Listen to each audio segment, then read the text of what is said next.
Thank you very much for inviting me to this very interesting event. If we forget the geopolitics, my country, Lebanon, looks in many ways like this beautiful part of Italy.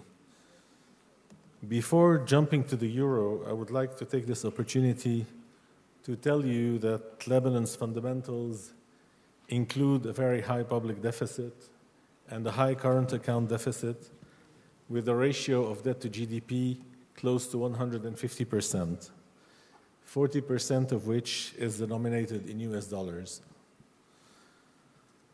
So when I hear European complaints, I wonder. At the same time, the EU is our first trade partner, mostly for imports, and I'm trying here to give you some indications of our exposure to the main currencies. At the same time, Lebanon has been very resilient, and its resilience has become a legend, despite permanent wars in or around the country, a very complicated environment, and an open crisis since 1975, whether at the institutional level, at the political level, wars, economics, and social issues. With now, in addition, the equivalent of 42% of the Lebanese population of Syrian refugees inside Lebanon, which is the highest level ever reached worldwide. Despite this, in an environment where Syria and Iraq are going through a terrible war, Jordan's and Egypt's economies struggling, Turkey's uncertainties increasing, Cyprus' devastating crisis not over, we are still growing, although not enough to sustain that dynamics and not enough to absorb new entrants on the job market.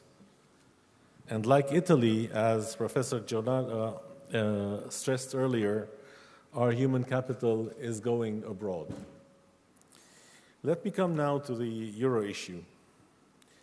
A brief historical view shows that until the 60s, most countries in the Middle East, North Africa region had their currencies tied one way or another to the French franc and the English sterling pound, as those two countries inherited protectorates from the Ottoman Empire after its fall as a consequence of World War I.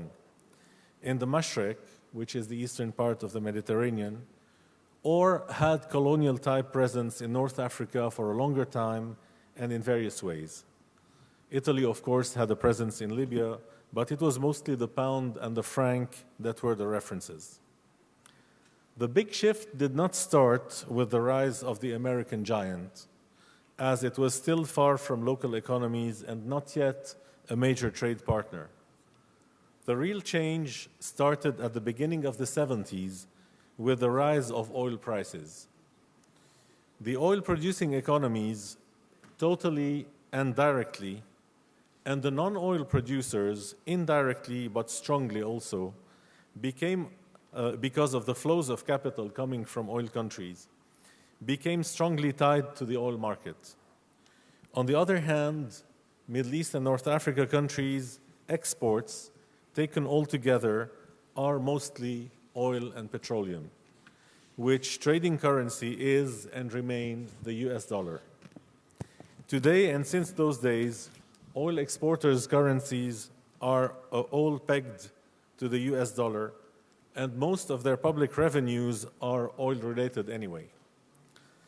The Lebanese economy, for instance, not yet a petroleum exporter, is nowadays nearly entirely dollarized, and this is an interesting example of a small open economy receiving massive inflows every year, close to 15% of its GDP.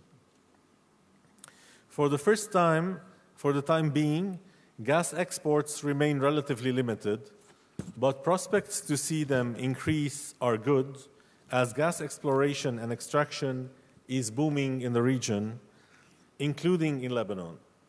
The offshore of the whole Levant area, i.e. Lebanon, Syria, Israel, the occupied territories, Egypt and Cyprus, in addition to Turkey, are all likely to find sizable gas reserves at the gate of Europe and perhaps oil. In Lebanon, even the onshore looks promising. From the Gulf, as you know, the gas toward Europe was supposed to go through Syria, and that was probably one of the main reasons for the unfortunate bloodshed in this country, particularly around the region of Homs, where battles are raging.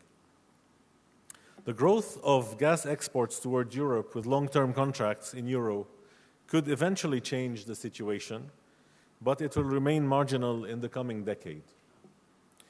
As for imports, despite the fact that Europe is a very important trade partner, they are coming less and less from Europe and more from Asia, where the currencies are also linked to the US dollar in various ways.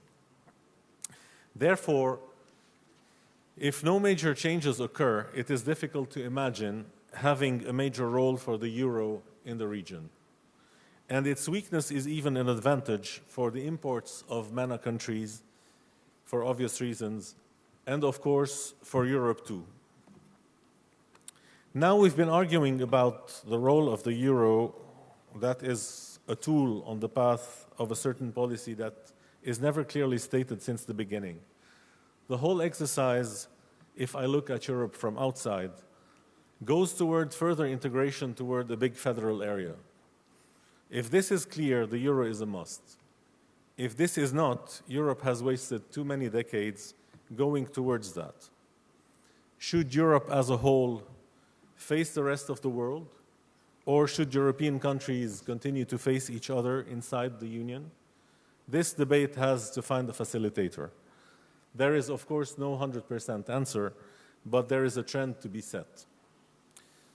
If you allow me to share my feelings toward the mood and toward the Europeans' gloomy vision of the future, I'm probably going to go against the current by saying that Europe is not at all in a very bad shape. Its fundamentals remain okay, and its wealth allows for a full use of its huge potential. But where I agree is that Europe is panicking, as if it was going to disappear because of the rise of the new giants, and it is selling its advantages for immediate gains and fueling, thus, the vicious cycle. There is a higher level unwilling to decelerate its wealth accumulation and becoming greedier because it is convinced that the future is gloomy, and there is increasing inequalities, and here I share the proposal of Professor Galbraith. And this is where action, I think, should be taken immediately. Europe is facing different regimes in the world with its democratic system. It's a fantastic advantage for people to have true democracy, but it also means that their leaders have to achieve quickly before elections. Unlike their competitors, even though on the long run they have the advantage.